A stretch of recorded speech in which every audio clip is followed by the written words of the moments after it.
I'm here with GoGo Magazine in conjunction with Digiblade.com. We're here with Kal Spelletich from the SEEMEN. We've just seen a show, and they feared for their lives with the SEEMEN in conjunction with New Havoc Amateurs. What'd you think? You just saw the show. Having fun. It's quite an experience. Yeah, Great to be in Denver.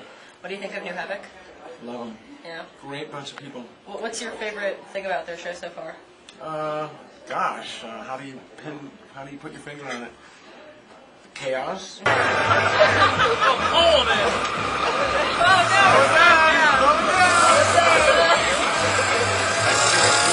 Sexuality.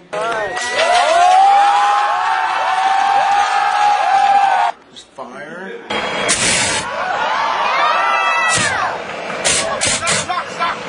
Great beat.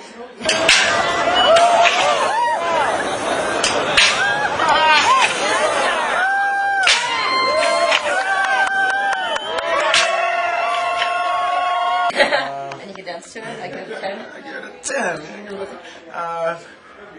I don't know if it's one thing I like. It's that onslaught that I like. Yeah.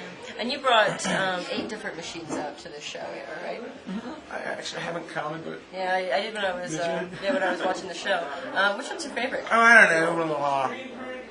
They're all my, how can they're all my kids. I love them all. Yeah, but what's special about them is that they're so interactive. Why do you try to bring the audience in? When I build something, I think, what would I want to see, or what would I want to experience, and then that's what I do. And I think it's important to bring the audience into your work, and really not interested in a line drawn between the audience and the performer. I'm interested in letting the machines be performers and letting the audience get up on stage and be performers. And that's exciting. That is like a little bit of chaos you can throw into the show. And you're not really sure how they'll react or respond. And what? It's not done enough. Not enough people are letting the audience get in on the show and be part of the show. And you got this inspiration from this from in the early 80s? Mm-hmm. In the 70s, yeah. 70s, yeah. It's just, back then, you would go to a show and there's like 40 people at the gig. And even when it was like Sonic Youth, there's still only 40 people at the show, and they'd let you jump on stage, and there was all a sense of community. And I loved that kind of energy when I went to a show, and I would go to an art exhibit, and it was like a mausoleum. It was like, don't touch anything, and everything's white and pristine and clean, and I wanted that kind of energy at my art show, and that kind of vitality, and to bring the audience into the mix, give them a real life experience, so they could go to the show and something really, truly happen to them. Not virtual. Not virtual, not vicarious. Very good. Something that they could get right in, and something would happen to them. Yeah. And then you have something that touches you, and that's important, I think. This day and age, where we're all looking at computers every day, I do it too. It's important to have. They're going to be looking at it on a computer, probably. And that's okay. That's fine. That's all right. But it also makes it all the more important to give people real experiences in life.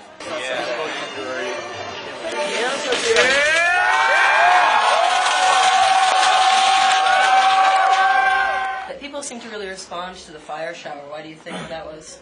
I don't know. It's like it's my rock star hit or something. It's like my #1 hit these days. And in the fire shower, somebody stands in the middle of it, and there's a big cylinder of fire whirling around them. I talked to the girl Christine who went in there, and she said she felt really at peace after she got out. That nice. she felt really like that she had had an incredible experience and that she was feeling peaceful. I know that when I went in the shark cage, it was funny because you had a quote to describe it from Joseph Campbell. Do you remember the quote? It's as the angel of death approaches, it's horrifying, but when he reaches you, there can be moments of bliss. And it's learning to accept your mortality and to let go and kind of just suspend this like clinging to life, and life must be this certain way, and having this preconceived notion about how your reality should be. And if you can suspend that and get in the cage and see what happens, you can reach levels of bliss. You can reach levels of transcendence. I think the interesting thing for me is that it showed how art can be interpreted in different ways, because I know that for me, when the angel was coming towards me, there was this, you could watch the angel and it was beautiful, and then slap of hearing the clanging of the cage around you, and that was the thing that made the mortality hit home. It wasn't the approach, it was the shock itself. Well, I love that you can feel it. You're in the cage and the whole cage shakes. You hear it, you can smell it, you can smell the fire, and you feel the heat of the fire. And to work with all those mediums is very fun to me. I love the sounds of the machines. A lot of the shows, if we depending on the venue, I contact mic them, and each one has its own little voice, sweet little voice, and it's great to bring that voice out of the machine. Great, It's like a singer, opera singer. So what are you doing now? What's up now? Oh God, I have a zillion machines I want to build. I can't wait to get back to my shop. But and you're on your way to Kansas City now? Off to Kansas City, then Chicago, Detroit, and Cleveland, and then Pittsburgh, and then New York, and then we go up and down the coast in New York, and got about 2 months of traveling ahead. Yeah. Pretty stoked. What machine are you thinking of doing next? What is next? What is next? God, there's so many I want to do. Yeah. What am I Just working one of on? them, yeah. Just give you one? Yeah.